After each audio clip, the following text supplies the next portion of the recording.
es... este concepto viene del mismo tema que estuvimos hablando, que es de las disoluciones, ¿ya?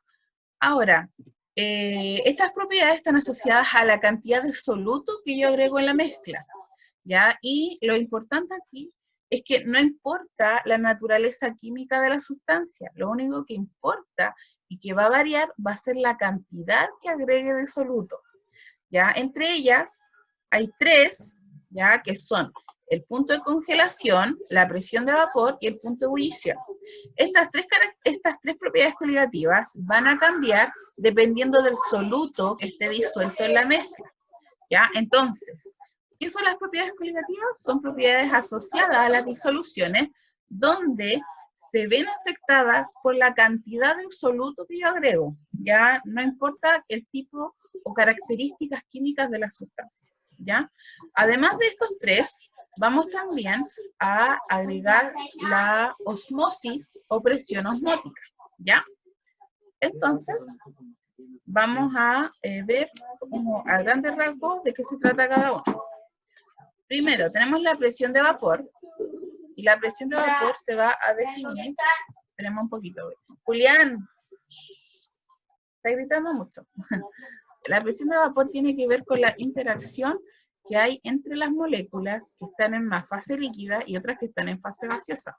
¿Ya? Por lo tanto, la presión de vapor va a ser la presión que ejercen esas moléculas que están contenidas ahí y que están moviéndose en todas direcciones porque quieren salir como vapor, ¿ya?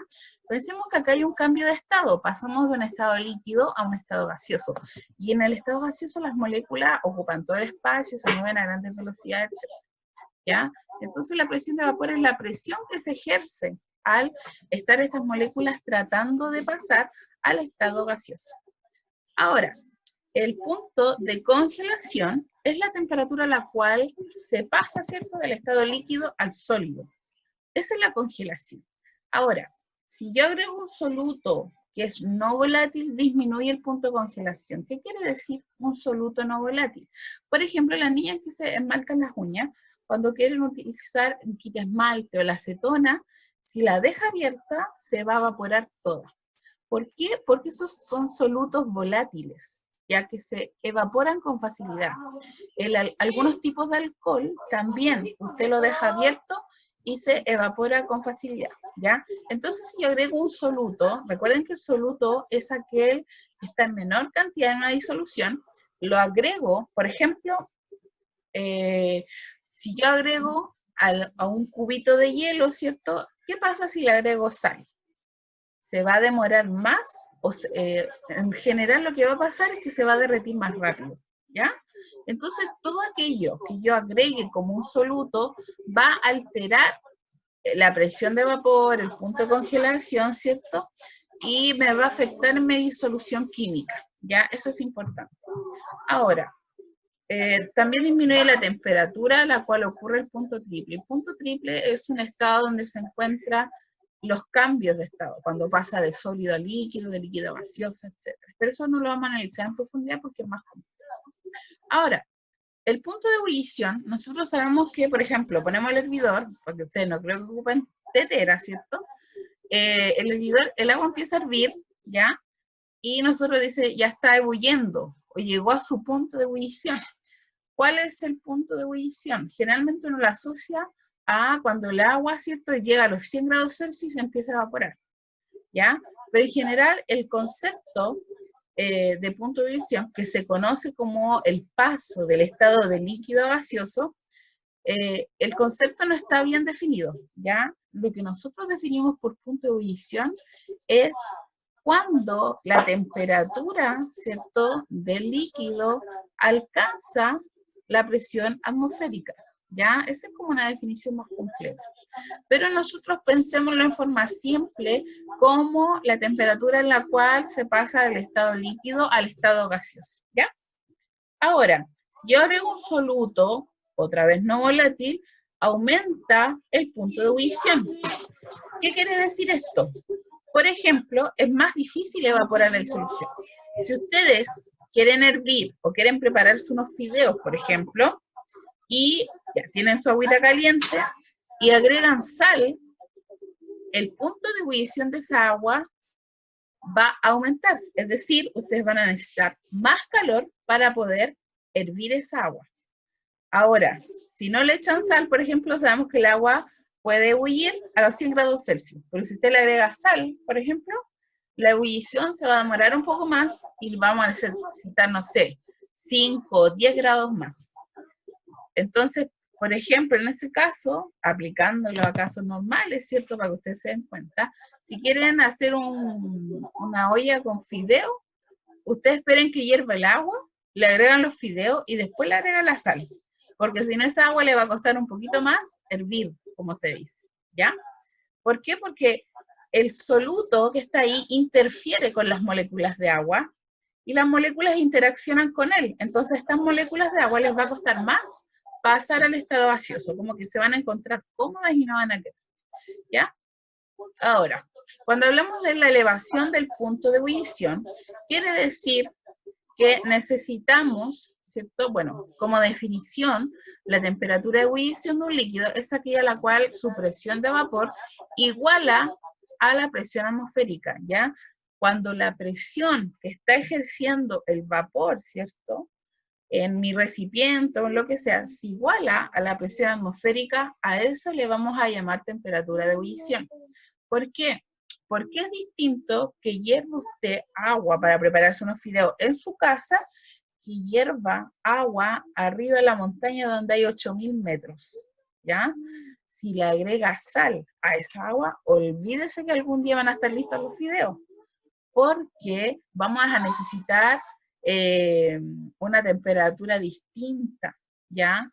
Entonces es muy distinto cuando cambiamos las presiones, ¿ya? La temperatura de ebullición tiene mucho que ver con las presiones, porque la presión de vapor se tiene que igualar con la presión atmosférica, ¿ya? Entonces en ese caso, para poder hacer los cálculos, vamos a hablar siempre de estos delta. Este triangulito que ven aquí es un delta de la temperatura de ebullición, ¿ya?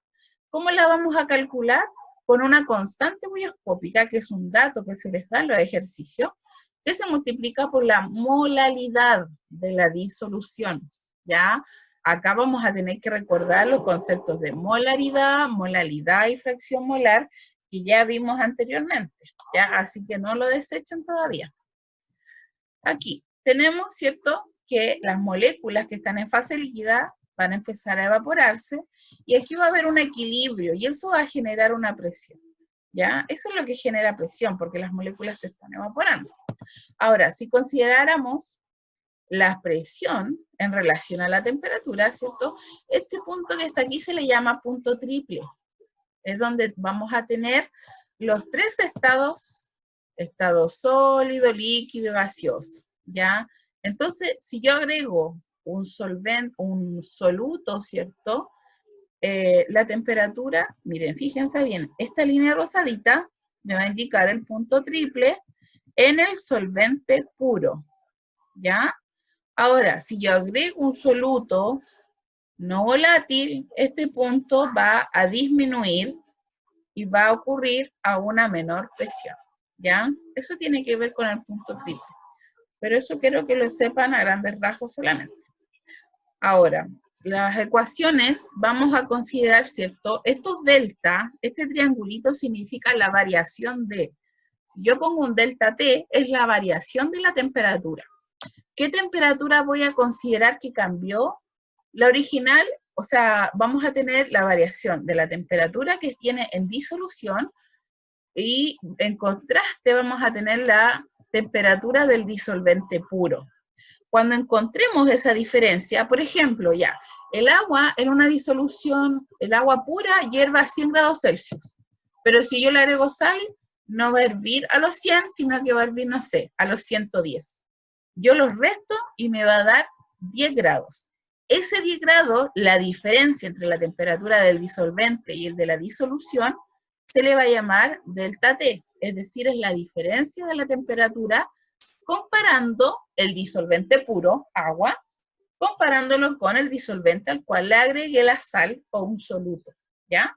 Entonces, cuando tengamos esta variación de temperatura, vamos a ocupar la fórmula que salía antes, ¿cierto? Que es la variación de temperatura va a ser igual a la constante, que me tienen que dar cuál es la constante huioscópica por la molaridad de la solución. Y de esa forma yo voy a poder obtener mi variación de temperatura, ¿ya? Entonces eso es muy importante. Acá yo puedo conocer la molaridad si es que me dan la temperatura o viceversa. Puedo conocer cualquiera de los tres valores, ¿ya? Después vamos a ver en mayor detalle los ejercicios. Ahora, la presión de vapor puede disminuir, ¿ya? ¿Por qué va a disminuir? Porque yo le agrego un soluto. Y este soluto va a interferir. ¿Por qué? Porque la disminución del número de moléculas del disolvente en la superficie libre y porque hay aparición de fuerzas, hay fuerzas de atracción entre las moléculas del soluto que impiden que pase a la fase de vapor. Miren aquí, acá tenemos las moléculas del disolvente puro que va a ser el agua, ¿ya? En caso A. Entonces las moléculas toman calor y pasan y se convierten a moléculas gaseosas, ¿ya? Pero cuando yo agrego un soluto, por ejemplo, si le agrego sal al agua, pensemos que estas bolitas de color como rojita, café, están en mi solución. Ellas van a generar atracciones con las moléculas de agua, entonces a estas moléculas de agua les va a costar más pasar a la fase de vapor. ¿Por qué? Porque están contentas aquí con el soluto, porque hay fuerzas de atracción entre ellas. Entonces, ¿qué va a hacer esto? Va a hacer que haya una disminución en la presión de vapor, porque hay menos vapor, entonces se ejerce menos presión, ¿ya? Producto de esta interacción entre las moléculas, ¿ya? Entonces, existe una ley de Raoult que considera estas distintas variantes y nos permite hacer los cálculos. Los cálculos los vamos a hacer después, y aquí en general, para ver el descenso de la presión de vapor, se considera la fracción molar, es decir, cuántos moles de mi soluto tengo en relación a los moles totales, ¿ya? Entonces, dependiendo de eso, vamos a tener que la presión va a ser igual a la fracción molar de ese compuesto por su presión, ¿ya? Entonces, yo conociendo la presión de vapor y la fracción molar, puedo saber cuál es su presión parcial, ¿ya? Y si tengo dos componentes en una disolución, soluto más solvente, los sumamos, estas presiones parciales que calculamos, y al sumarlos nos va a dar la presión parcial total, ¿ya? El punto de congelación también puede disminuir y se ve afectado por añadir un soluto no volátil, ¿ya? No sé si ustedes han visto en las películas en Estados Unidos cuando hay grandes nevazones, echan montones de sal a las carreteras. ¿Esto para qué? Para disminuir el punto de congelación, es decir, para que se pueda derretir esta nieve y poder sacarla más rápidamente de las carreteras. Por lo tanto, es muy aplicable. Existen otros compuestos, por ejemplo, lo que se usa en los automóviles, el etilenglicol, ¿cierto? O que nos ayuda. ¿Han escuchado hablar del agua verde o etilenglicol? ¿Alguien que me responda por ahí? ¿O en el chat? ¿Cuál es la función del agua verde? ¿Sí? No sé. ¿No? ¿El agua verde que le echan a los autos, han escuchado alguna vez los demás? ¿Va a hacer funcionar el auto, el motor? ¿Ya? Algo así, con el mecanismo. Ya, miren, Una agüita está el rara. motor y está el radiador, ¿cierto? Y el agua fluye a través del radiador para poder enfriar, ¿cierto? El motor. Entonces, se le agrega agua verde, tuve que estudiar para saber esto. Entonces, el agua verde lo que hace es que, por ejemplo, si usted va a ir, no sé, a la nieve, va a subir la cordillera, usted agrega el etilenglicol, ¿cierto? O depende del anticongelante que quiera, y le ayuda a que su agua que está en el radiador o que fluye por el radiador no se congele, ¿ya? Lo mismo va a pasar si hace mucho calor, porque tienen distintos rangos. Si hace mucho calor, va a hacer que esa agua se enfríe, ¿ya? Entonces, esa es la función de estos compuestos y son muy aplicables a esto que estamos viendo, sobre la disminución del punto de congelación. Porque si yo agrego ese compuesto que tiene un soluto, que se llama etilenglicol, voy a evitar, ¿cierto?, que el auto se sobrecaliente o que el agua del radiador se congele cuando yo voy a subir a la montaña. Entonces, también vamos a considerar eso. ¿Qué sucede con el agua cuando está pura? ¿Y qué sucede con el agua cuando yo le agrego un soluto, en este caso etilenglicol? Va a variar mi temperatura de congelación, ¿ya? Si el agua se congela a los 0 grados Celsius, yo agrego el agua verde, etilenglicol, el agua ya no se va a congelar a los 100 grados, o sea, a los 0 grados, sino que va a disminuir ese punto de congelación y no voy a tener hielo, ¿ya? ¿Cómo se calcula la misma forma? Variación de la temperatura crioscópica, por eso tengo una C minúscula aquí, y necesito saber una constante crioscópica y la molaridad, ¿ya? Entonces, cada uno de estos tipos de propiedades coligativas tienen un determinado constante que me va a servir para calcular cuál es la variación de esa temperatura, o cuántos grados varía si le agrego un soluto o no. Entonces acá le puse, por ejemplo, el tema del anticongelante, el agregar sal a las carreteras, estos son ejemplos de la disminución del punto de congelación. Y le puse un escarabajo, porque hay algunos bichitos que tienen una especie de anticongelante natural, ya que evita que se puedan congelar. ¿Ya? Por eso las moscas están aquí. Sí, sobre todo los escarabajos tienen esos compuestos químicos, no me acuerdo el nombre ahora, pero es bien interesante. Y finalmente nos queda la osmosis. ¿Cuánto tiempo nos queda? Estoy en presentación y no veo. Parece que... Bueno, con 5 minutos la hago. Ya. La osmosis o presión osmótica es la difusión de líquidos a través de membranas, ¿ya? Esto se produce mucho en el cuerpo, ¿ya? Porque nuestros vasos sanguíneos, nuestra piel son membranas semipermeables, es decir, permiten el paso de algún tipo de sustancia y no de otra, ¿ya? Por lo tanto, es necesario, ¿cierto?, analizar estos casos porque de esta forma fluyen los solutos en nuestro cuerpo, ¿ya? La osmosis, entonces, es el paso o difusión de líquidos a través de una membrana semipermeable. ¿Cómo va a ocurrir este paso? Este paso siempre va a ocurrir tratando de equilibrar ambos lados y donde está más concentrado, es decir, en el lado donde hay más solutos, el agua va a entrar, ¿ya? ¿Para qué? Para diluir y obtener las mismas concentraciones. Por ejemplo, miren aquí, las pelotitas moradas son agua y las pelotitas verdes son solutos.